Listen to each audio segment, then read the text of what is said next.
Hello everyone, this is Diamond Sodi from Canwings Consultants Private Limited. Let's start with another YouTube session. The topic for this session today would be the major concerns that applicants have regarding Australia's skilled migration process.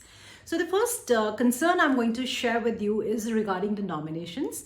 A lot of clients, a lot of people who intend to migrate to Australia are probably holding on from starting the process because they feel that it's kind of pointless to get started because the nominations for offshore applicants have yet not started. Now, as you've seen some developments in the past, the states have already started their onshore nominations through the DAMA and the other onshore processes.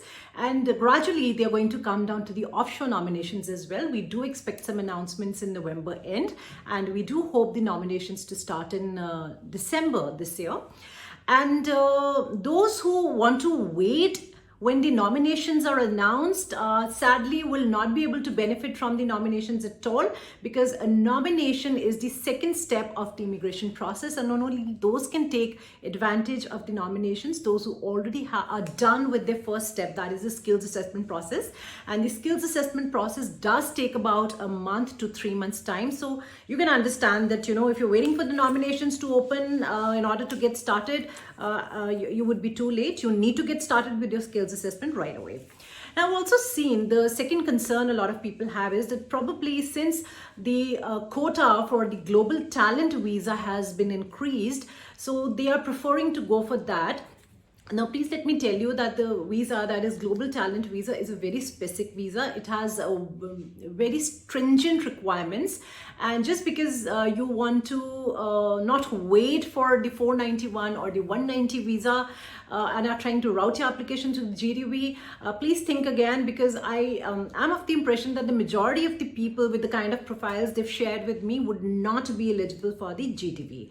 Also, those of you who are trying to nominate occupations listed on the MLTSSL should think again whether your occupation is a good fit for the MLTSSL. Probably a lot of you want to just avail of all the three opportunities, that is the 189, no, the 190 and the 491.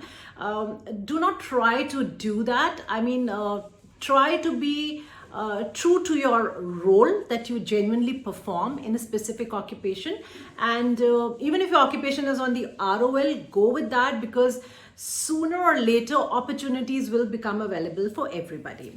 And also have some people who've been asking a lot about student visa. They're a little restless. They think probably, the fastest way to get to Australia is go through a student visa. So at the end of the day, even if you go through a student visa, I'm pretty sure you're looking for immigration. So that's your actual intent.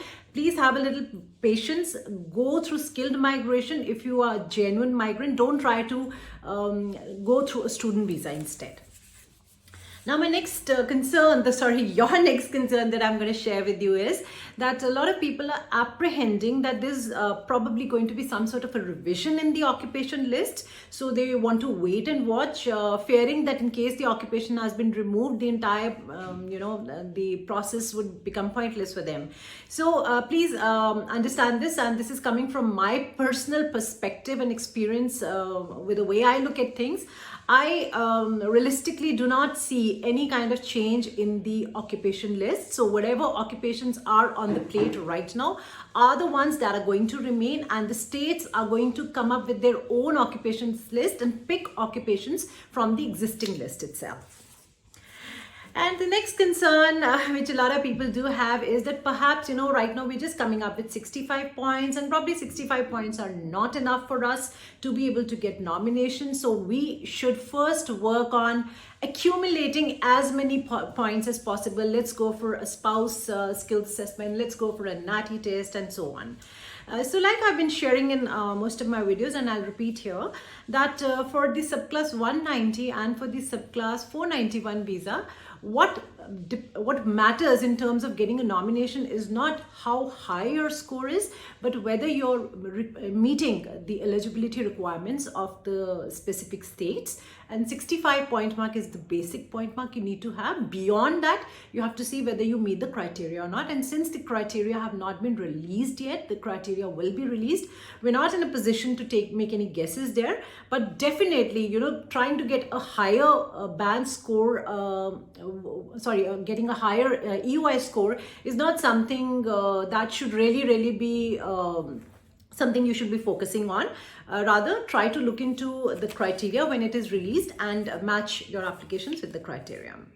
But here I'd like to repeat here that in my last video I did mention that those who are considering applying under the high point category will need to go for a high point. So yeah, those are the ones who can look at a high score, but generally those who are not looking at that particular category can stick with 65 points, which is good to go.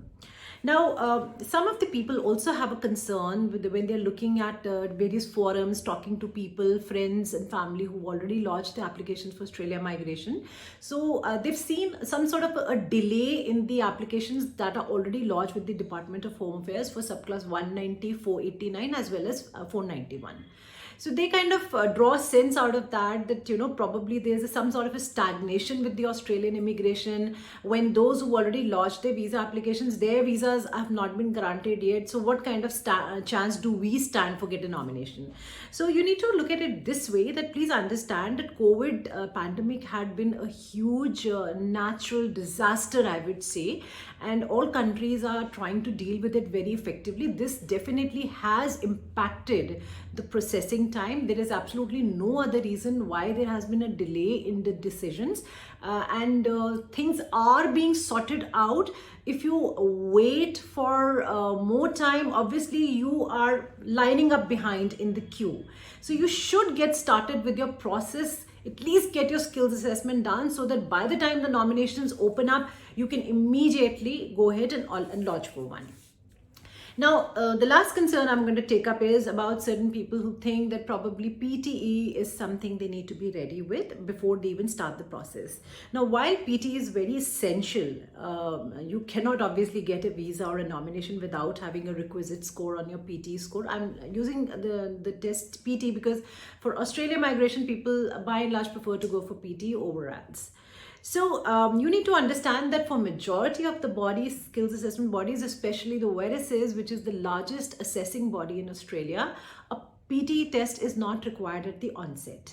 And we need this test basically when we need to lodge your expression of interest and subsequently file for your nomination. So when you start with your application process, let's say you're going for a skills assessment that's going to take about 3 months to come through. So you have about 3 months to prepare for the test. Time it up in such a manner that by the time your skills assessment is going to be, outcome is going to be issued, you quickly, book your test, and you can book a test date for the next 2 to 3 days, and the results are usually available in about 24 to 70 hours. So that is a process you can take up even at the last moment. Whereas a skills assessment is something you can't, yes, unless and until you're going for a priority processing, but then you end up spending a lot of money. So my suggestion is go for a standard processing, start preparing for your test, but take the test once your skills assessment outcome is available to you. So that is it. Those were some of the major concerns I wanted to share with you, and I wanted to advise you to get started with your process. And because when the nominations open, you won't have time to even blink your eyes. The applications for nominations will flood in from those who already have a positive skills assessment. So with this, I welcome your CVs once again, and any questions or queries that you may have. Our phone number is available on the screen, and you can also email us on canwings@gmail.com. That is CANWINGS @gmail.com. So with this, bye-bye and see you again.